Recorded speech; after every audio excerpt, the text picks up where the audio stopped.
የሚከተሉትን ክፍልፋዮች በሞዴል በመጠቀም አስላ ይላል። ይሄ ማለት ደግሞ ምንድነው?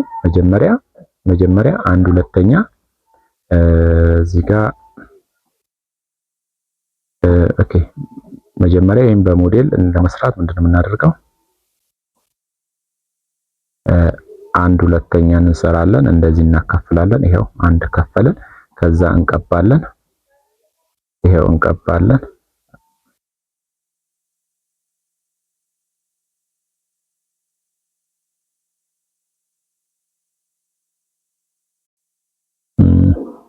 ይሄው አንድ ሁለተኛውን ክፍል ቀባን ማለት ነው። ይሄ ማለት አንድ ሁለተኛ ነው ማለት ነው አይደለ? ማለት ከአንድ ሙሉ አንዱን የቀባ ነው ማለት ነው። ይሄ አንድ ሙሉ ነው፣ ሁለት እኩል ቦታ ከፈለና አንድ ሁለተኛውን ቀባን። ቀጥሎ ደግሞ ይሄንን እንደ አንድ ሙሉ ነገር አስባችሁ እኩል አራት ቦታ ተከፍሉታላችሁ። ቀላል አይደል? መጀመሪያ ይሄንን አንድ እንደዚህ ከከፈላችሁ በኋላ ግማሹን ተቀባላችሁ የተባላችሁትን ማለት ነው። አንድ ሁለተኛውን ተቀባላችሁ። ከዛ ይሄንን ደግሞ መልሳችሁ እኩል አራት ቦታ ተከፍላላችሁ ማለት ነው። ይሄው አንድ ሁለት ሶስት፣ ይሄው እኩል አራት ቦታ ተከፈለ ማለት ነው። ይሄ አንድ ነው፣ ይሄ ሁለት፣ ሶስት፣ ይሄ አራት ነው ማለት ነው። ከዛ ሶስት አራተኛውን እጅ ተቀባላችሁ። ሶስት አራተኛውን እጅ አሁን ስንቀባ ይሄ ማለት እዚህ ጋር ይሄንን ያህል ማለት ነው የምንቀባው።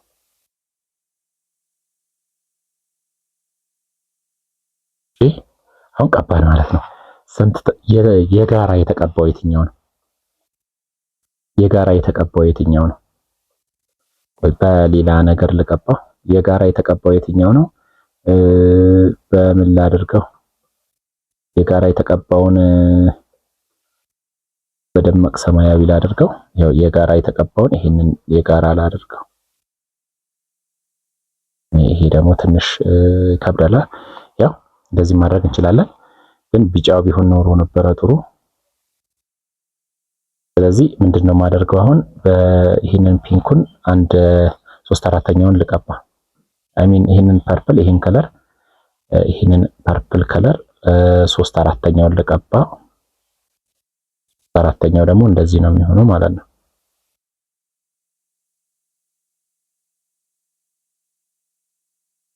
እሺ አሁን የጋራ የሆነውን እንቀባለን። የጋራ ማለት የጋራ የተቀባው ይሄ ነው ማለት ነው። ሁለት ጊዜ የተቀባው ፓርት ማለት ነው።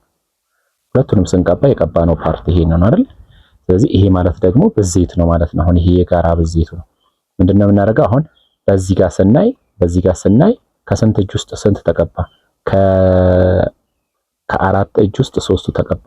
ስለዚህ በዚህ ሳይድ ያለው 3/4ኛ ነው ማለት ነው። እዚህ ጋር ደግሞ ስንመጣ ከስንት እጅ ውስጥ ስንት ተቀባ? ከሁለት እጅ ውስጥ አንድ ተቀባ። ስለዚህ በዚህ ሳይድ ደግሞ ያለው 1/2ኛ ነው ማለት ነው። አሁን የተቀባው አንዱ ሳጥን ይሄ እቺ ፓርት ስንት ነው የምትባለው? ስንተኛ ነች? 1 2 3 4 በስንት 1 2 በ4 በ2 8 ነው የሚሆነው ማለት ነው። ስለዚህ እቺ አንዷ ክፍል 1/8ኛ ነች። እቺም አንዷ ክፍል 1/8ኛ 1/8ኛ ስንት ጊዜ ነው ያለው? 3 ጊዜ። ስለዚህ የዚህ መልስ 3 ሲባዛ 1/8ኛ ስንት ይሆናል ማለት ነው? 3/8ኛ ይሆናል ማለት ነው አይደለ? 3/8ኛ ይሆናል። ይሄ ማለት ከላይ 3 ከስር 8 ማለት ነው እንደዚህ ስናበዛ አይደለ? ስለዚህ በሞዴሉም ስንመጣ ደግሞ እንደዚህ እንሰራለን ማለት ነው። ወደ ቀጣዩ ጥያቄ ደግሞ ወደ ስንመጣ ለን ደግሞ ስንሰራ እንዴት ነው የምንሰራው? በተመሳሳይ ሁኔታ ነው የምንሰራው። አሁን መጀመሪያ የምናደርገው ነገር ለጋ ስንመጣ መጀመሪያ የምናደርገው አንድ ሙሉ ነገር 5 እኩል ቦታ እንከፍላለን። ከዛ ደግሞ ስንት ቦታ እንከፍላለን? 7 አይደለ? ስለዚህ አሁን አንድ ሙሉ ነገር ምን እናደርጋለን? 5 እኩል ቦታ እንከፍላለን ማለት ነው። ስለዚህ ይሄ ሙሉ ነገር ነው። 1 2 3 4 5 ክፍል ነው ያለው ማለት ነው። 1 2 3 4 5 ክፍል ነው ያለው ማለት ነው። ከዛ 2/5ኛውን እንቀባለን። 2/5ኛው ማለት ከዚህ ውስጥ ሁለቱን እጅ እንቀባለን ማለት ነው። ይሄ ስንት ይሆናል ማለት ነው? 2/5ኛ ይባላል። ምክንያቱም ይሄ 1/5ኛ ነው። ይሄ አጠቃላይ ሁለቱ አሁን የተቀባው 2/5ኛው ከአምስት ውስጥ ሁለት እጅ ቀባን ማለት ነው። ቀጥሎ ደግሞ የምናደርገው ነገር ምንድነው? አሁን ይህንን እኩል 7 ቦታ እንከፍለዋለን አይደለ? እኩል 7 ቦታ ከከፈልን በኋላ አምስቱን እጅ ከላዩ ላይ እንቀባለን ማለት ነው። ስለዚህ መጀመሪያ እኩል 7 ቦታ እንክፈል። 1 2 3 4 5 ይሄው 6። ስለዚህ አሁን ይሄ አንድ እጅ ነው የምንለው። 1 7ኛ፣ ይሄ 2 7ኛ፣ 3 7ኛ፣ 4 7ኛ፣ 5 7ኛ፣ 6 7ኛ፣ 7 7ኛ ይሆናል ማለት ነው። ምክንያቱም እንዳትሸወዱ እነኝን አሁን አይታችሁ እንዳትሸወዱ። ይሄን አንድ ክፍል ነው የምንወስደው ማለት ይሄ አንድ ክፍል ነው ለኛ፣ ይሄም አንድ ክፍል ነው። ስለዚህ አሁን ከዚህ ውስጥ ስንት ነው የምንቀባው ማለት ነው? 5 እጅ ነው የምንቀባው ማለት ነው። 5 እጅ ስንቀባ ስለዚህ ስንት ነው የምናስተርፈው? 2 ነው የምናስተርፈው። ያ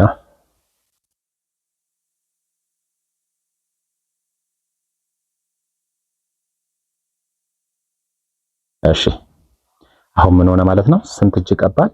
5 7ኛ ቀባን። 1 እጅ 2 3 4 5 ነው የሚሆነው። አሁን የጋራ የሆነው ደግሞ የቱ ጋር ነው ያለው? የጋራ የሆነው እዚህ ጋር ነው አይደለ?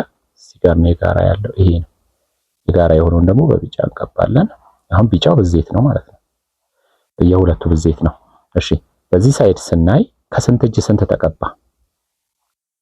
ከስንት እጅ? አሁን 1 2 3 4 5 6 7 8 9 10 11 12 13 14 ከ14 እጅ ውስጥ ስንት ተቀባ? 10 አይደለ? 10 14ኛ ይሆናል ማለት ነው። 10 14ኛ ማለት ምን ማለት ነው? 10 14ኛ ማለት ይሄን በ2 5 ይሄን በ2 7 5 7ኛ ማለት ነው። ስለዚህ ይሄ በዚህ ሳይድ ያለው 5 7ኛ፣ በዚህ ሳይድ ያለው ውስጥ የተቀባው ስንት ነው? 1 2 3 4 5። ስለዚህ ይሄ ደግሞ 2 5ኛ ይሆናል ማለት ነው አይደል? በዚህ 5 7ኛ በዚህ፣ ስለዚህ የሁለቱ ብዜት ነው ማለት ነው። ስለዚህ ይሄ የጋራ ቢጫው የጋራ ነው የሚሆነው። አሁን አንዷ ሳጥን አንዷ ሳጥን ስንተኛ ነች? 1 2 3 4 5 5 በስንት ነው? በ7 ነው አይደለ? 1 2 3 4 5 6 7። ስለዚህ አንዷ ሳጥን አንዷ ክፍል 1 35ኛ ነች። 1 35ኛ ነች። ስለዚህ 1 35ኛ ስንት ጊዜ ነው ያለው የሚለውን እንቁጠር፣ ጊዜ ለመቆጠብ 1 2 3 4 5 10 ማለት ነው። ስለዚህ አሁን 10 ሲባዛ በ1 35ኛ ስንት ነው የሚሆነው? 10 ስንተኛ? 35ኛ። ይሄን ለ5 ብናካፍለው ይሄ ለ5 ከላይ ያለውን አሁን ለአሉ 5 2 ነው፣ ለ5 7 ነው። ስለዚህ 2 7ኛ ይሆናል ማለት ነው። እዚህ ጋር ብናይ 5 በ5 ሲጣፋ 2 7ኛ ይሆናል ማለት ነው። ስለዚህ በሞዴል መስራት ትንሽ ያስቸግራል። እንደዚህ ይሄንን ሁሉ ስቴፕ መሄድ መቻል አለባችሁ። ደግሞ አንደርስታንድ ለማድረግ እንትን ይላል። ስለዚህ አንደርስታንድ አድርጉ እናንተ ኮንሰፕቱን። አሁን በጭንቅላታችሁ በደንብ እንደዚህ ምስሉ የሚመጣላችሁ ከሆነ ማባዛቱ ከአይምሯችሁ አይጠፋም ማለት ነው። ለወደፊት ደግሞ ለቀጣዮቹ ክፍሎች ለእናንተ ጥሩ መሰረት ጥሎላችሁ ያልፋል እንጂ ማባዛቱን ብቻ ማወቁ ላይጠቅማችሁ ይችላል የዛናል። ምክንያቱም ይሄ ሞዴል መረዳታችሁ 7 እና 8ኛ ክፍል ላይ ሰፋ ባለ ሁኔታ ስላለ ነው። አሁን ደግሞ መሰረት ከያዛችሁ ለእናንተ ጥሩ ነው። በቀጣይ እንግዲህ ይሄኛውንም እንደዛው ነው። አሁን ይሄ ሐመር ውሃን እንስራ። እሺ ሐመር ውሃን ስንሰራ ደግሞ ምንድነው መጀመሪያ 2/3ኛ ይሄ ማለት ምን ማለት ነው? አንድን ሙሉ ነገር 3 እኩል ቦታ እንከፍላለን ማለት ነው። ስለዚህ ይሄው ቀለል አድርገን እንስራ። ይሄንን እኩል 3 ቦታ ከፈለን እቺ አንዷ እጅ 1/3ኛ ነች። 1/3ኛ ስንቱን ውሰዷል? 2 እጁን ውሰዷል። 2/3ኛውን እንቀባለን ማለት ነው። አሁን ይሄ 2/3ኛውን እንቀባለን ማለት ነው። ይሄው 2/3ኛውን እንቀባለን ማለት ነው።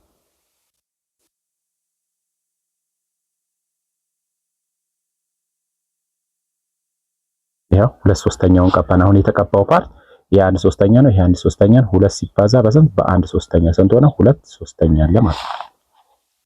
እሺ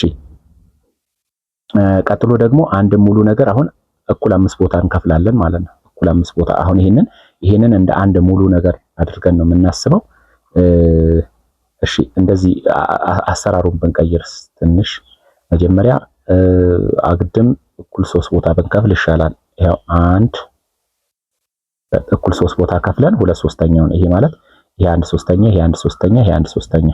ስለዚህ 2/3 ማለት እነኚህ ሁለቱ ናቸው ማለት ነው። ስለዚህ እንደዛ ብንቀባ ጥሩ ነው። እንቀባ ይሄንን ይሄው 2/3 እንቀባ። ምክንያቱም ተለቅ ያለው ቁጥር አግድም ብናደርገው ነው የሚሻለው። ያው አሁን ይሄ 2/3 ይሆናል ማለት ነው። ይሄ ክፍል ይሄ 1/3 ነው፣ ይሄም 1/3 ነው።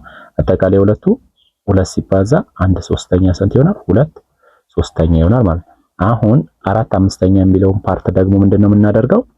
ይሄንን አንድ ድፍን ነገር አድርገን እናስባለን። እንደ አንድ ሙሉ ነገር አድርገን እናስብና እኩል 5 ቦታ እንከፍለዋለን ማለት ነው።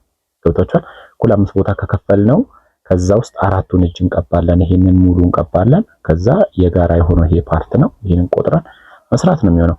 ያው እኩል 5 ቦታ አሁን ይሄንን እኩል 5 ቦታ እንክፈለው። 1 2 3 4። ስለዚህ እኩል 5 ቦታ ከፈልነው ማለት ነው። 1 2 3 4 5 ማለት ነው። ከዛ ስንት እጅ ነው የምንቀባው? 4 እጅ። ከዚህ ውስጥ 4 እጁን እንቀባለን ማለት ነው። ያው 1 2 3 4 ይኸው 4 እጁን ቀባን ማለት ነው።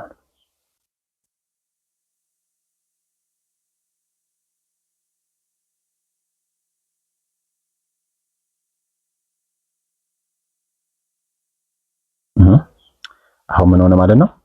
4 እጁን ቀባን። ይሄ ማለት 1 2 3 4 እጁን ቀባን። አሁን የጋራ የሚሆነው የትኛው ነው? የጋራ የሚሆነው የትኛው ነው? ያው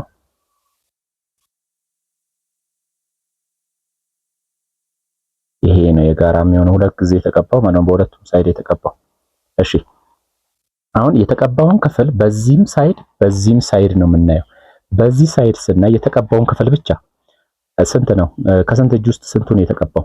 1 2 3 4 5 6 7 8 9 10። ከ10 ውስጥ ስንት እጅ ተቀባ?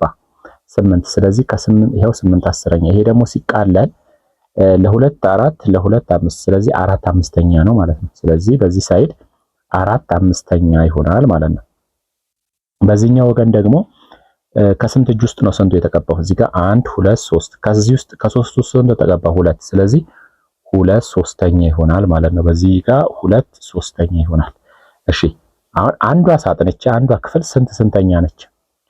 1 2 3 4 5 5 በስንት 1 2 3 5 በ3 ስንት ነው? 15። ስለዚህ አንዷ ክፍል 1 15ኛ ነች ማለት ነው። ይሄም እያንዳንዱ 1 15ኛ ነው ማለት ነው። ይሄም 1 15ኛ እያንዳንዱ 1 15ኛ ነው። ኦኬ ስለዚህ ይሄ 1 15ኛ ከሆነ ስንት 1 15ኛ አለ? 1 2 3 4 8 ማለት ነው። ስለዚህ መልሱ ምን ይሆናል ማለት ነው? የዚህ 8 ሲባዛ 1 15ኛ ስንት ይሆናል ማለት ነው? 8 15ኛ ይሆናል ማለት ነው። ይሄን ስታዩት ሁለቱን ስታበዙ 8 ከታች 15 ማለት ነው። ስለዚህ ይሄንን ይመስላል። በደንብ ካልተረዳችሁ አሳውቁኝ፣ ኮሜንት ላይ ጻፉልኝ። እሺ ዘጠነኛ የሚከተሉትን ክፍልፋዮች አብዛ ይላል። በቃ በሞዴል ማስቀመጥ አይደለም፣ ይሄንን ዝም ብሎ ማብዛት ነው። ስለዚህ ይሄንን በሁለት መንገድ መስራት እንችላለን። አንደኛ ዝም ብሎ በማብዛት እንደዚህ፣ ከዛ በማቃለል ይሄንን በሁለት ይሄንንም በሁለት፣ ስለዚህ 1/5ኛ ማድረግ፣ ወይስ እዚህ ጋር በሁለት ይሄንን አንድ ይሄንም ሁለት፣ ከዛ 1 በ1 2፣ ከዛ 1 በ2 ሶሪ መጀመሪያም ተሳስቻለሁ። ይሄ ስንት ነው የሚሆነው?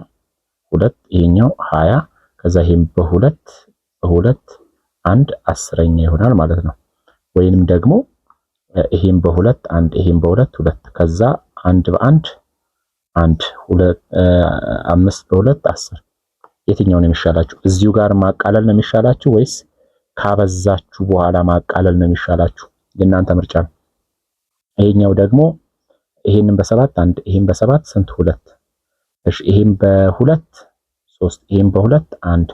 በህይወት ያሉ ቁጥሮች 1 እና 2 2 1 እና 3 3። ወይስ እንዲሻላችኋል። ይሄ 28 ይሄን 42 ይሄ ይሻላችኋል።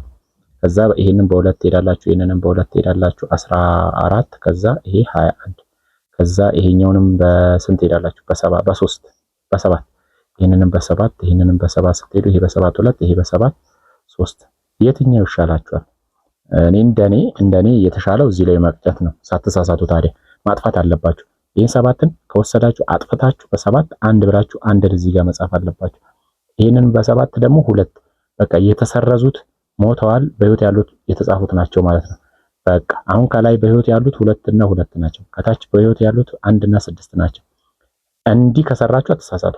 ከዛ ይሄንን ደግሞ ታጠፉና ትገላላችሁ። በስንት? በሁለት ስንት ነው? 3 ከዛ ይሄንንም በሁለት ስንት ነው? አንድ። አሁን በህይወት ያሉ ቁጥሮች ብቻ ነው የምታዩት። አንድና ሁለት ስንት? ሁለት። አንድና ሶስት ስንት? 3 እንዲህ ከሰራችሁ አትሳሳቱ።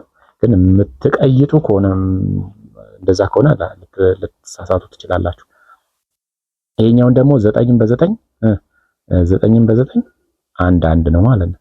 ይሄንን በሁለት ሁለት ይሄን በሁለት አንድ እና አንድ ነው በህይወት ያሉት አንድ እና ሁለት እዚህ ጋር ሁለት። ስለዚህ አንድ ሁለተኛ ነው። ወይስ ይሄን 18 በ36 ይሻላችኋል። ከዛስ ይሄንን በሁለት ከዛስ እዚህ ጋር ይሄ 9 ይሄ 18 ከዛ አሁን ይሄንንም በ3 ይሄንንም በ3 ከዛ ይሄ 3 ይሄኛው 6 እንደዚህ ስታረቁ አሁን ይሄንንም በሁለት ይሄንን በ3 ይሄንንም በ3 ከዛስ አንድ ሁለተኛ መጨረሻ። እንዲህ ሁሉ ስትሄዱ ጊዜያችሁን ታቃጥላላችሁ፣ በማለም ትሳሳታላችሁ። ይሄኛው ግን ሳትሳሳቱ እንዲህ ያጠፋችሁ በ9 ብላችሁ በሁለት አንድ ብላችሁ በህይወት ያሉትን ብቻ አይናችሁ እያየ ምሰሩ ከሆነ በጣም ሾርት ፕሪሳይስ በጣም ቀላል የሆነና የተቃለለ ማቃለልን የማይፈልግ መልስ ነው የሚመጣው። ይህ ማለት ዝቅተኛ ሂሳባዊ ቃል ነው መጨረሻ ላይ የሚቀረው ማለት ነው። ኦኬ እዚህ ጋር ያው አንድ እናደርጋለን። አንድ እዚህ ጋር 3 አራተኛ ነው፣ ምንም አይደለም። እዚህ ላይ ይሄኛው ደግሞ እነኚህ ብቸኛ ቁጥሮች ናቸው። ስለዚህ ምንድነው የምናደርገው?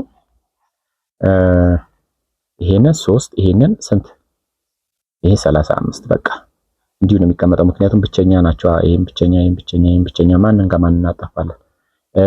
እሺ እዚህ ጋር ይሄ ብቸኛ ነው፣ ይሄ ብቸኛ ነው። ይሄ ትንሽ ገገም ነገር ይላል።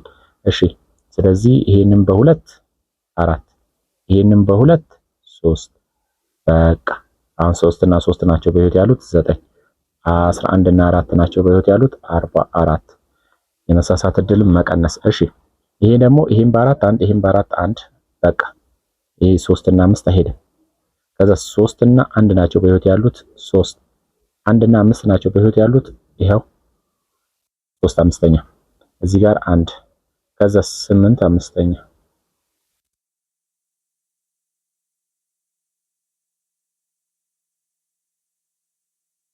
ቀጥሎ ያሉትን አካፈል ይላል።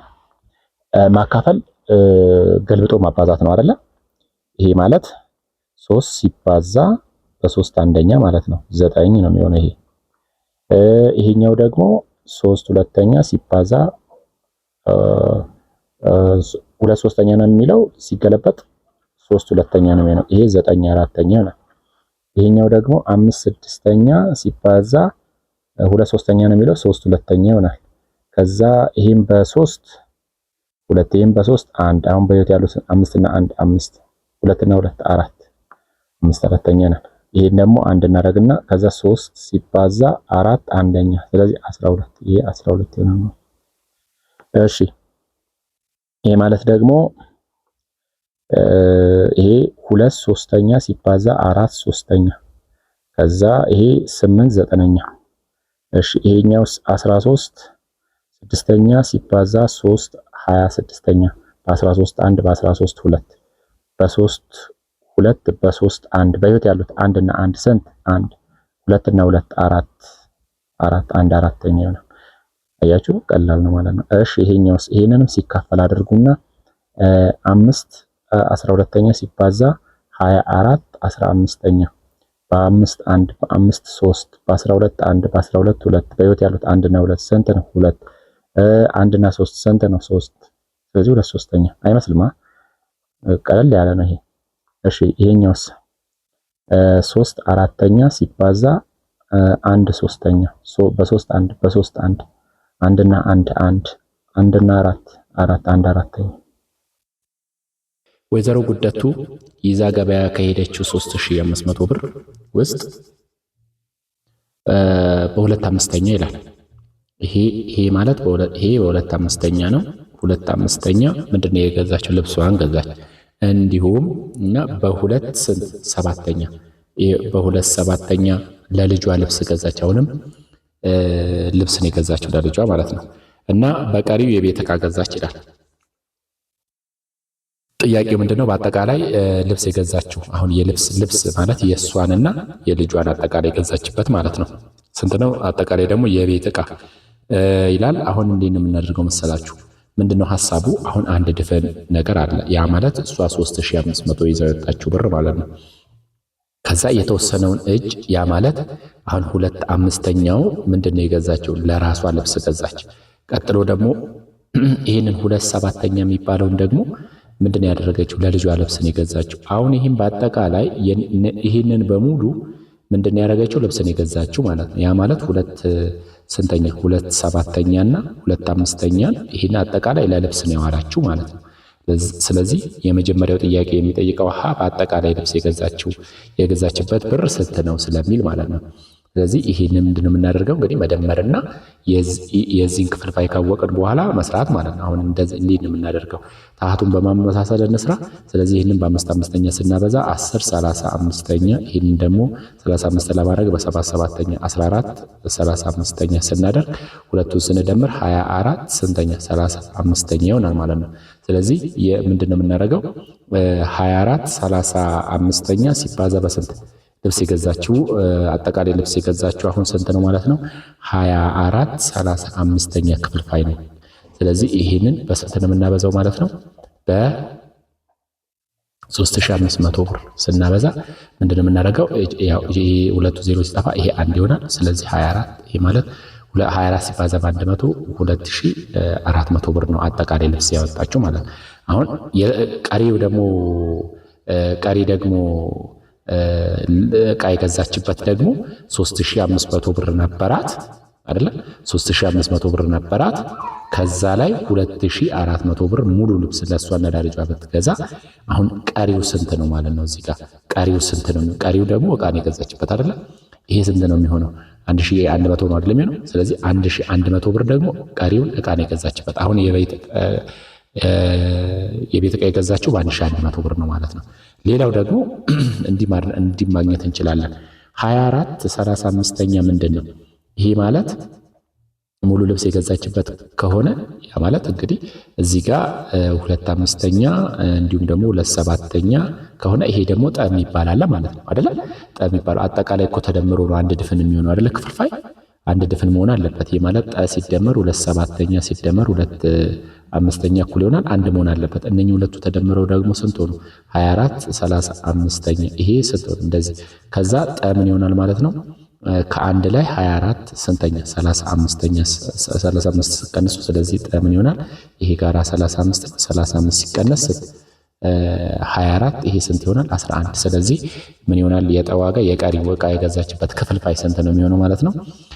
11 35ኛ ነው የሚሆነው ማለት ነው አይደለ?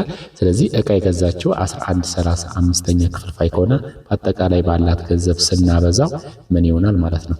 ይሄንን በ35 1 ይሄን በ35 1 ስለዚህ ስንት ይሆናል? 11 ሲባዛ በ100 1100።